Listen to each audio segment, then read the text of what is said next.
Ballarata. Hello, welcome to another episode of my podcast, Fiitlike. As you can see my shaded screen, we're having a little technical difficulty, but I'm sure we'll overcome it. It makes me great pleasure today to introduce my today's guest is Danny Thain. So, Danny, my first question for you is, Fiitlike, I am great. Thank you for having me on. How about yourself at like today? I'm doing all fine, Danny. Now, for sick Good. of young alone, correct me if I'm wrong, are you 27-year-old? 28. Just turned 28 28 now. this year in May. Okay, well, it seems that you've packed an awful lot into your 28 years. So we're going to just cover one or 2 points. Now, not long ago, you did a massive cycle run in Britain.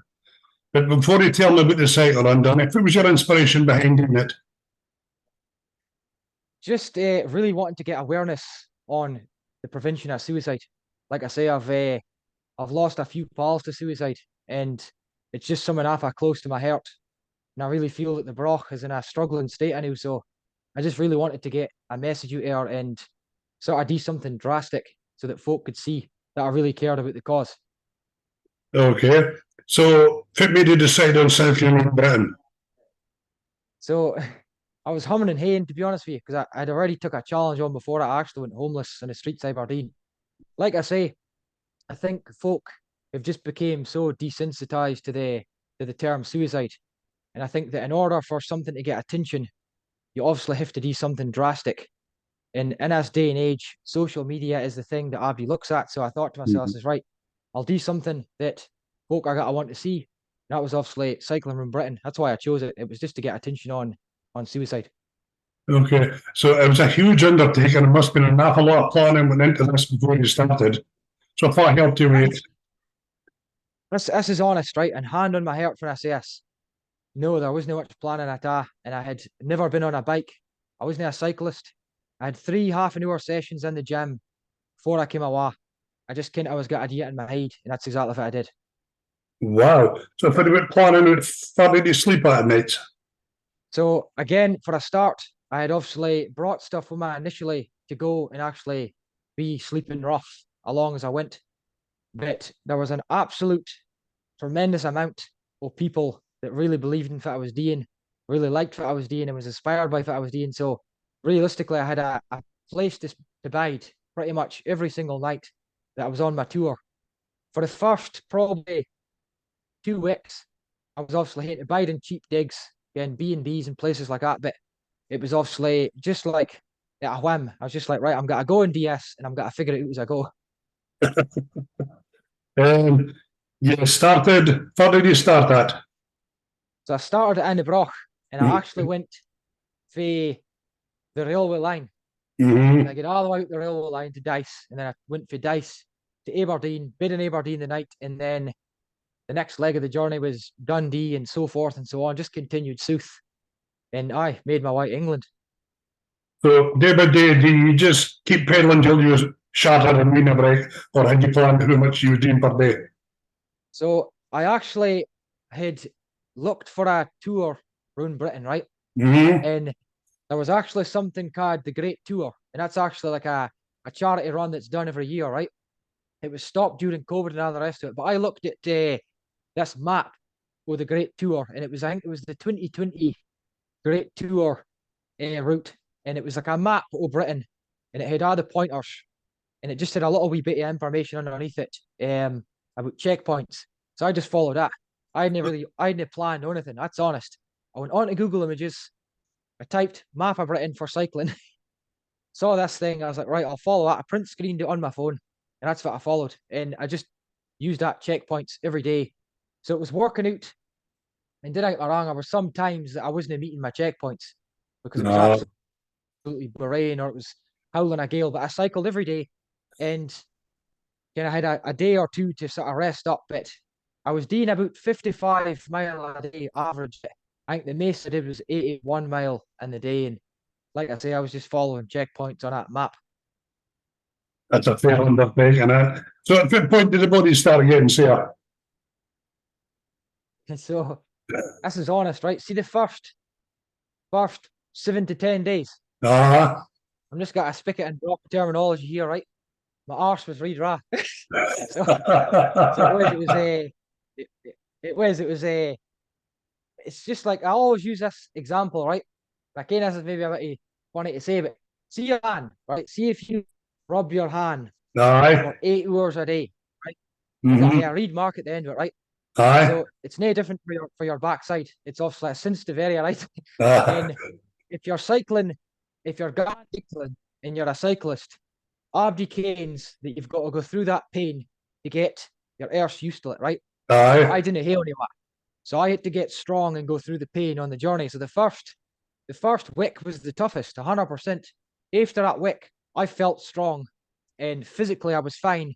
Mentally was more the side of things that I struggled with because there was a lot going on. Just the fact that I had the hell of Britain to cycle around and I kent Mm-hmm. that I was away from my family for that length of time. And like I say, I've only a little wee loony. Eli's his name.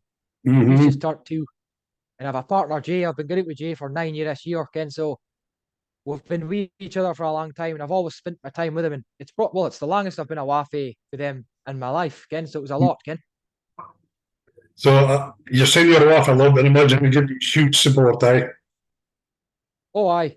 Like, Ken, for a start, I think she was thinking, Ken, jeepers, Ken, you're away for away for a long time and all the rest of it. And like I say, my family was really supportive. The community was really supportive. And just Mm-hmm. folk in general, Ken, because again, it's nearly someone that's spoken about much suicide, poor mental health. Again, it's all why I knew it's rife. There's just so much happening again in the Mm-hmm. community, and I think folk really see that and really believed in what I was doing for that reason. Again, And during it, did your mental health take a toll on you while you were doing it?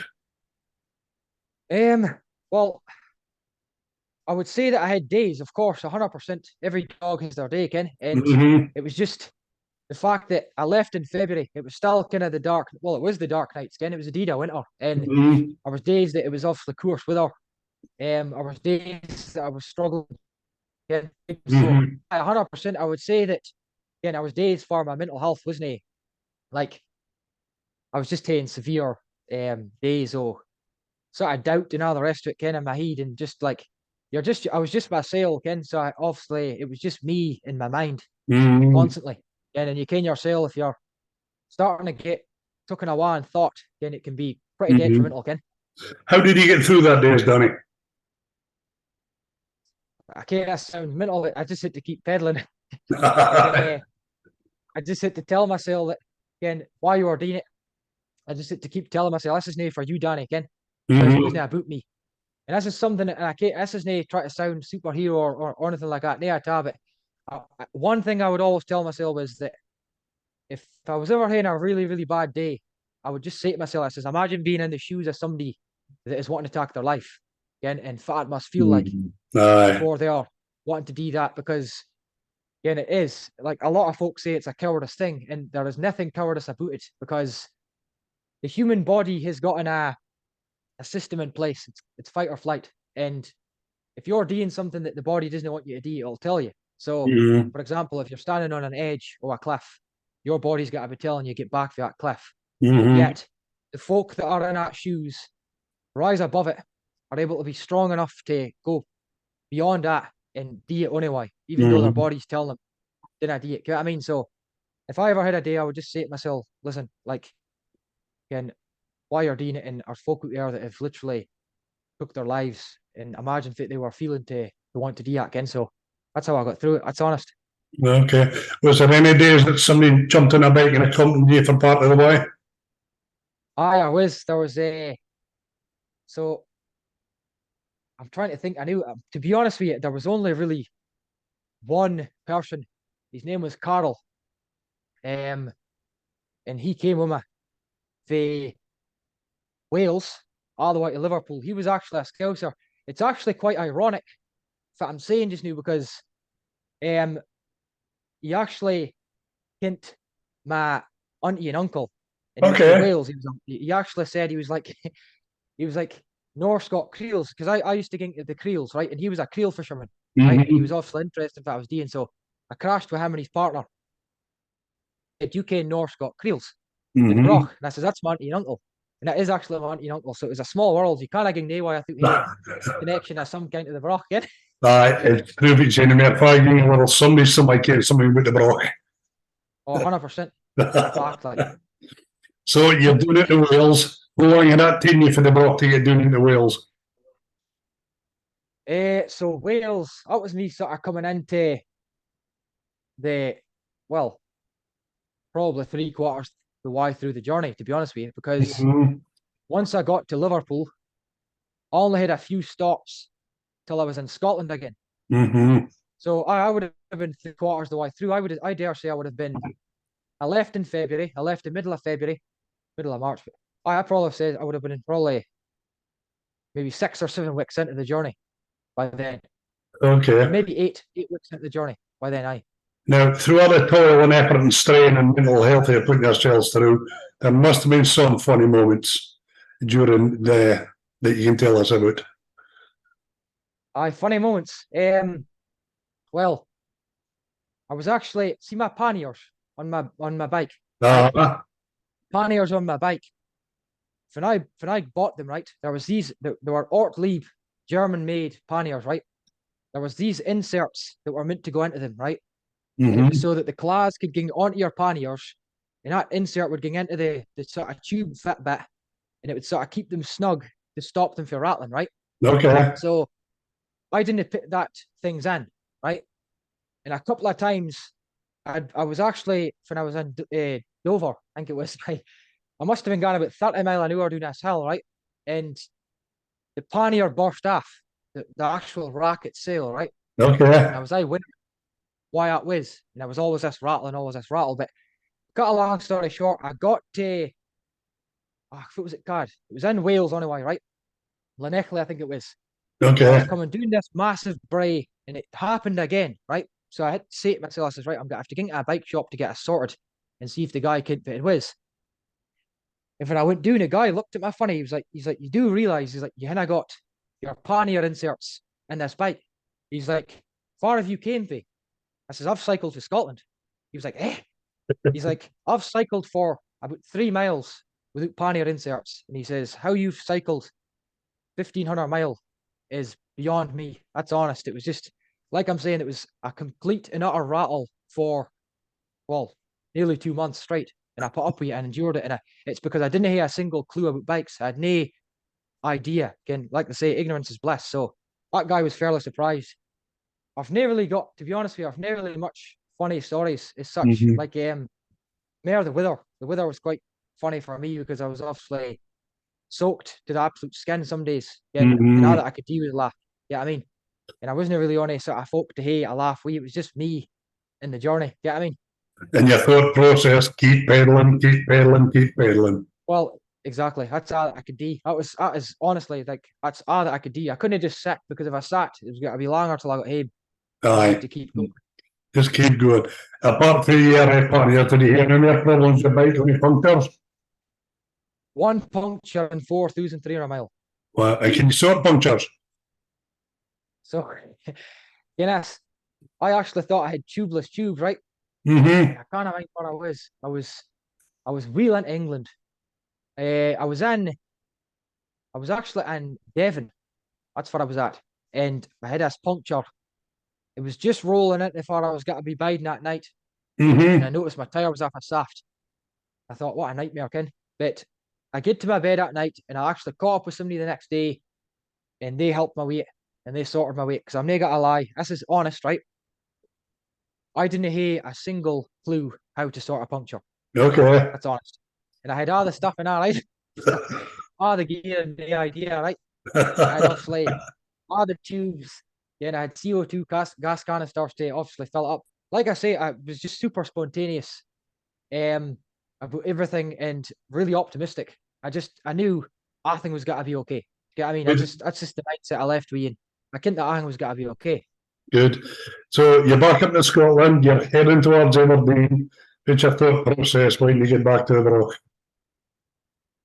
All right, fit when I'm leaving the Broch. You Or started in the Broch and finished in the Broch, aye? the start in the Broch, finished in the Aye. Broch. So my second last stop was Elgin.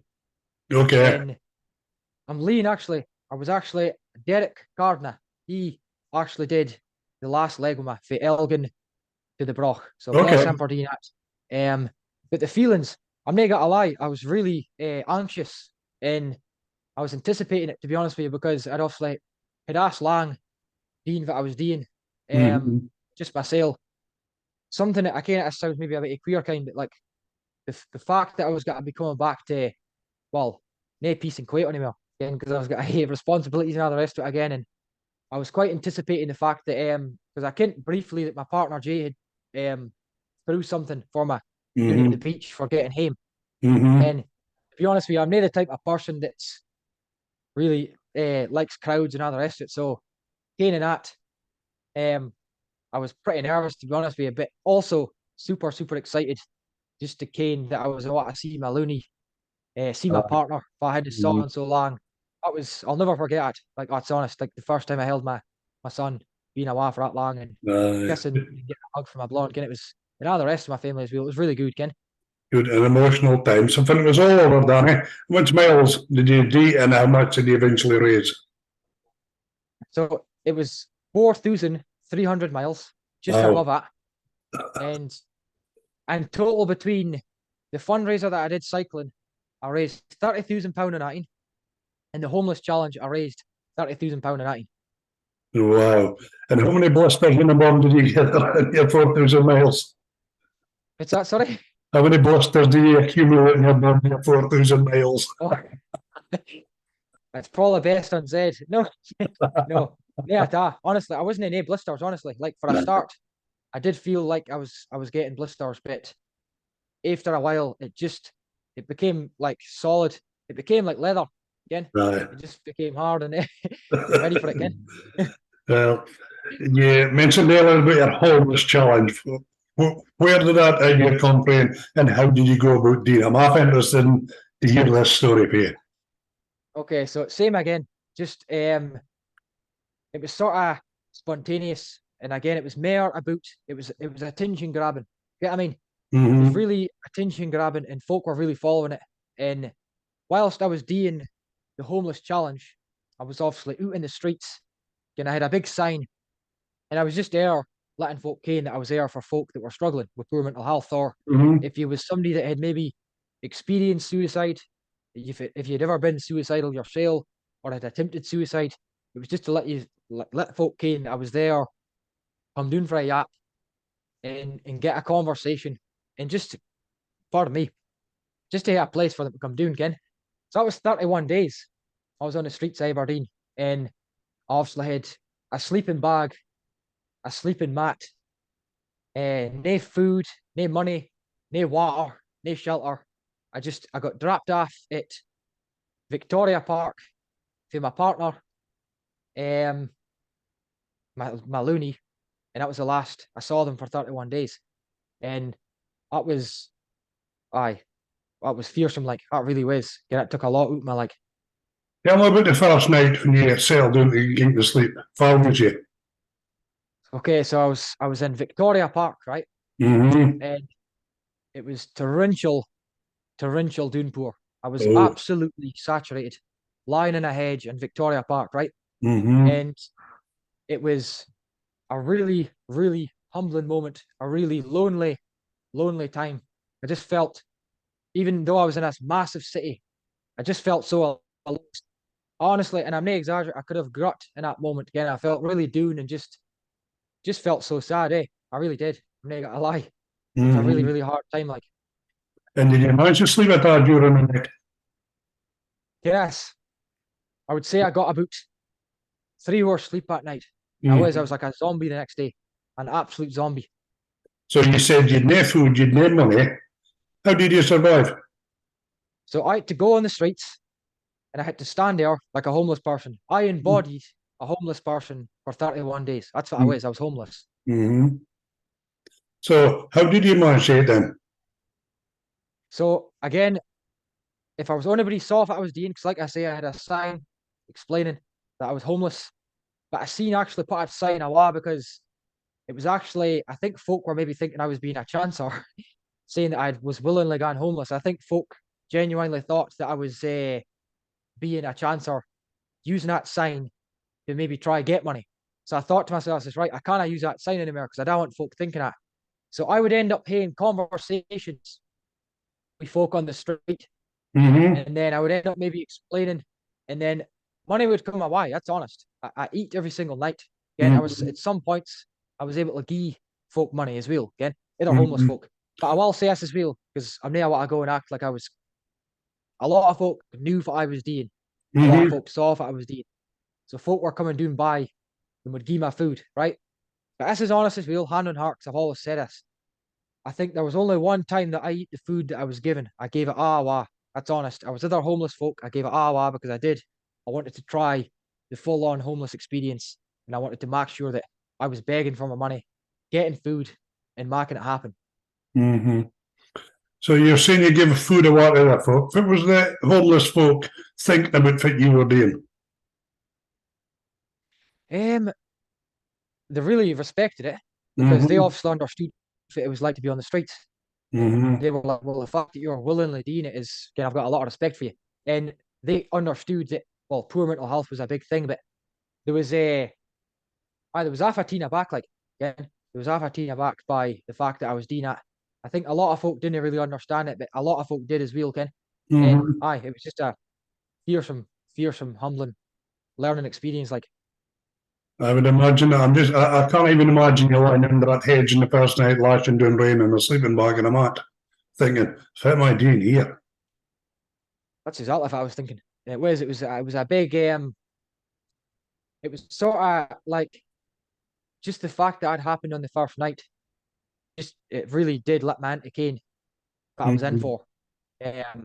for the rest of the month. You know what I mean? So some of the homeless lads, once you get speaking to them, did they? This might sound stupid, but did they sort of take you under their wing and show you a few places that you might keep doing be better for you is? So there was a couple of folk that explained to me and again, if you came for see the M&S on Union Street, that's Aye. on the square. Mm-hmm. So you came to that tunnel that goes down in there, in the tunnels, Aye. right? So in there is it's obviously it's a renowned spot because there's I think it's for either aircon or some form of appliance that is blasting air into the place that Okay. lets out warm air on the outside, All right. and it's Okay. obviously sheltered. Hey, Mm-hmm. rain can get into it, right? But I did hear a lucky dude, and I saw that it wasn't exactly the safest of places. That's honest. And I was told that. I was told, watch what you're doing. Homeless folk on the street, this says, watch what you're doing going down there because it's meant to be a pretty crazy place. So I Okay. never bothered in there. And to be honest with you, I'm fairly streetwise, and I did choose spots. I chose spots that would allow me to hay peace and quiet because on the streets of Aberdeen, buses going by, taxis, folk walking up by, and all the rest of it. I'm already a light sleeper as it is. I wouldn't have got sleep if I was sleeping in a doorway. So I chose to go to public parks or places that were quiet. Get what I mean? That were Mm-hmm. off the main street because I came for a certainty. I wouldn't have slept for a month and it wouldn't have been good. Mm-hmm. So you're lying out at night. I take it you're never too warm. How does this affect your mental health when you're doing it? Okay, so and no exaggeration, right? That was the hardest thing I've ever done in my life. Mm-hmm. Toughest thing I've ever done, ever, to date, in my 28 years old existence, right? Mm-hmm. And my mental health took an absolute hammering. That's Mm-hmm. honest. I the toughest day I've ever experienced in my life was on that challenge, and just everything was coming at me, and it was more because, well, never mind all the other things. It was weird. See, if you're not getting the best of sleeps, that's enough to put you off sync with your mental health, right? Aye. Not getting good sleeps. The fact that folk were perceiving me to be homeless, that's what I'd embody. That's what I felt like. I honestly Mm-hmm. did. And I felt like folk were looking at me like that. And that's what it felt like. And it wasn't a fine feeling. So that really damaged me as well. And the fact that I was obviously, I was giving a lot of my time to conversations every single day. And hearing some really heavy duty things to folk, Mm-hmm. you know what I mean, that were struggling and things that experienced. So I was talking all this on. And I didn't have a safe space to go back to get recharged, to Yeah. relax, to Mm-hmm. bring myself back to normality again. I didn't have that. So for 31 days, I was just battling with it. And it really was extremely tough. to come back to a normal house and all the rest of it. I really did. I struggled for a minute. I'm not saying it changed my and only why or anything like that, but like I did struggle with the challenge, and it took my good wick to come back to normality. Like that's 100%. So, say some of that you went through, and there's some lads must be there. Are your own? Is it small wonder someone think about suicide or actually commit suicide?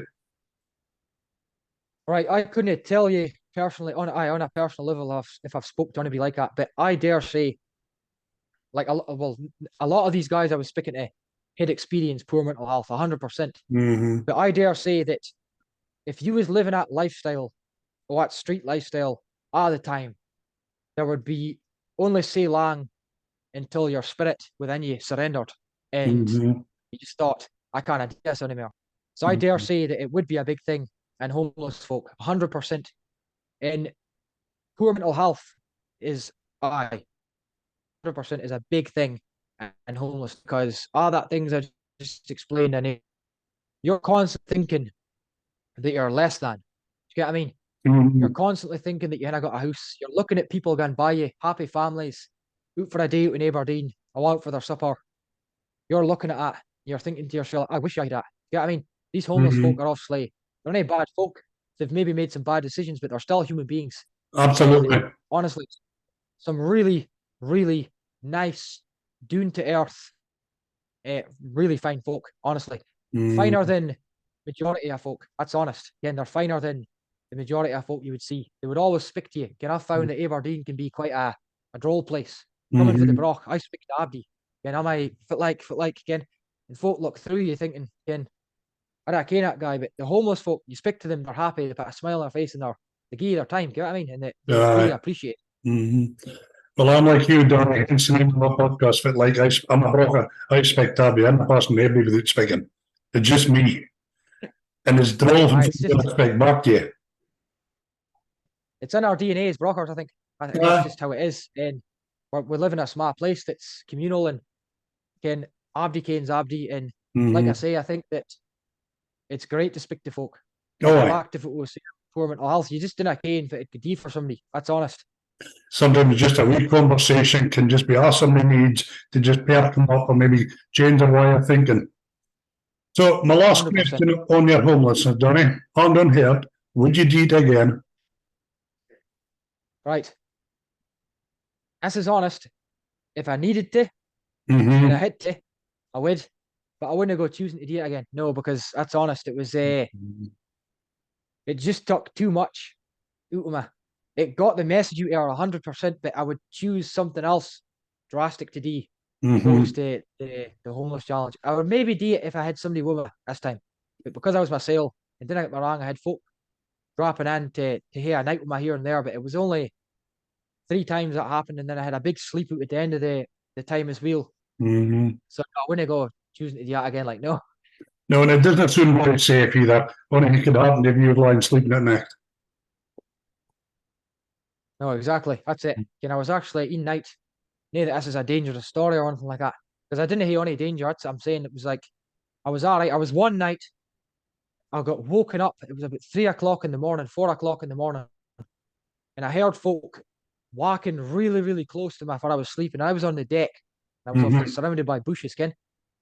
And I heard they were getting off close to me, and I thought that they maybe I was there, Ken. I thought that they maybe did. Because I've been doing Facebook Lives and all the rest of it, and I was thinking to myself, if this folk came for a mat, Ken, like I'm saying, it was a Saturday night, 4 o'clock in the morning. But they just get by me. And I thought they were coming towards me. And that really spooked me, Ken. Because it was obviously, I got woken up to that. I was another night that I had a bag full of food, and I was a block of cheese in this bag, right? So it was obviously letting off a fair scent. Only beasties that were going about in the night. And I woke up to rustling in my bag, right? And I was lying in my sleeping bag, and I looked, I just opened my eye, and I saw there was a fox. It was rummaging about my bag, and it was just there. Wasn't worried, it's backside about back in. So I shooed it off. And that was the only sort of encounter I had with anybody that ruined my sleep again. Oh, wow. Right, you're also involved in another project. It's called Elevation. Tell me about Elevation, Danny. So Elevation is a weekly mental health support group, and it's for anybody, male, female, it's 16 and up, anybody that's struggling with poor mental health. It's once a week, from 6 till 8 at the Drimple Hall. You can come through the door. There's always food put on. There's always tea, coffee, juice. He says, you just come in, table set up. It's a non-judgmental environment. Come through the door, sit down. You can speak if you want to speak. You don't have to speak. You sit and stare at the wall for the 2 hours if you really want to. It's just about being in there, getting out your comfort zone. And a lot of the time, the folk that are struggling with the poor mental health are the ones that are sitting in their houses. So these types of environments are really, really valuable to folk that are struggling, and they can come through the door and just get a conversation, like we was just saying. I knew just had a conversation. Open to all ages, male, female, only ones that come down and just come down. I absolutely on everybody. And you get a permanent of folk coming down now, Danny. So I think the most folk with him was 8, and again we've had blanks, we've had zeros. Then yesterday we had it obviously thrown. We had 2 new guys coming in. Like I'm saying, it's different every week. We're prepared for 100 people. We're prepared for 0. It's just about letting folk ken that this space does exist. It's not a numbers game. If one person came through that door in a whole year, it is mission accomplished. That's honest. It's about allowing them to ken there is a space where they can come and have that support. Let's say you've got a guy about 20 years old, he's suddenly feeling a wee bit off colour, he doesn't care much about mental health. What would be some typical signs? I don't know if typical is the right word. What would be some signs that the mental health is maybe struggling a wee bit? What would you say? Well, like I say, it's never really something, it's visible, it's invisible. That's why I'm saying, like, folk that commit suicide, you wouldn't ken it. It could be the happiest, loudest person in the room. Mental health, poor mental health is invisible because it's going on in somebody's head, right? You could obviously see if somebody's struggling. If you could see if somebody's offbeat by obviously just their body language. If you ken this person wheel enough, you'll ken that they're not themselves. Do you get what I'm at? But when somebody comes through the door, you've got to mind this: life's biggest burdens are in your head. Everything is in your head. If you are the type of person that is sitting thinking and 4 was isn't leaving the house, is maybe just sitting staring at a TV screen, constantly festering on thought, and you are having these problems. If you speak about your problems, right, you ken yourself. If you're ever doing the dumps and you have a conversation with somebody and you let something off your chest, it feels like your problems are halved straight away. It only gets better after that. Do you get what I'm at? So it's literally, there isn't any magic pill or there isn't any magic to fit or doing. Nay at all. That's honest. It's like, realistically, and I kind of sounds really sad and sorry to say this, but like, see if somebody's going to commit suicide, they're going to commit suicide. They will not tell you. They will not tell you. They will not tell you about it, right? So it's really about getting it. The awareness is the most important thing that you can do. Awareness on suicide is the most important thing and is the most powerful thing you can do. And it's about equipping somebody, well, like we just said, I know, if you feel like somebody's offbeat or is not the person that you can him to be, just getting in there and sort of helping them through it at early stages before it festers, before it gets serious, before it gets to the point where they are literally contemplating their lives. Because that's what it's like. Do you get what I mean? So this group is simply just a place to let folk ken, because they're not got to tell you, but we're obviously putting it out there to let them ken it's there. Come on, get help, get support before it's too late. It's the same life. It's good to talk, isn't it? 100%. That's a fact. So, Danny, you've just mentioned your elevation. Where else can folk get in touch with you if they want to hear a chat with you? So our social media page is probably the most important thing, because it's for everybody gets in touch with you, right? That's for everybody sees us that. Prior to the actual group starting, we actually had a befriending service that was started, right? And it was obviously everybody came through the page. We've had like 50 plus folk that's been helped via that service, the one-to-one befriending service.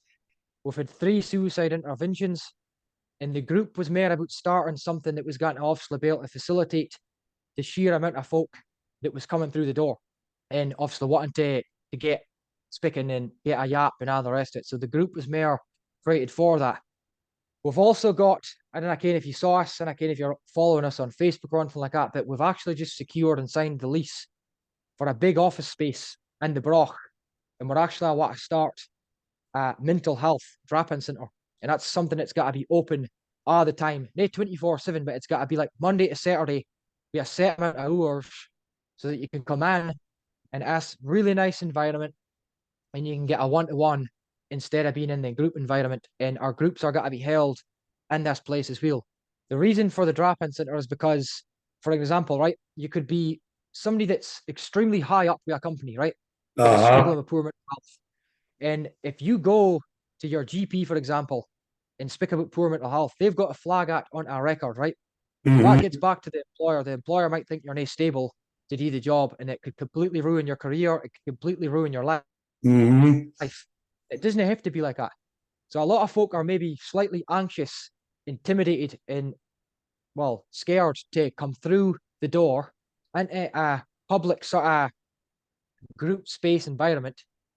Or they might think, well, somebody might see my gun in here and think, put two and two together and think, well, I want to go in here because I'm struggling with poor mental health. So this drop-in centre's got to be really secretive. We've been going back and forth with places, having meetings with folk and all the rest of it, because we've been trying to find an environment that isn't on the public eye, smack bang in the middle of the high street and all the rest of it. So it's actually doing aside the Harbour. It's a really nice, quiet spot.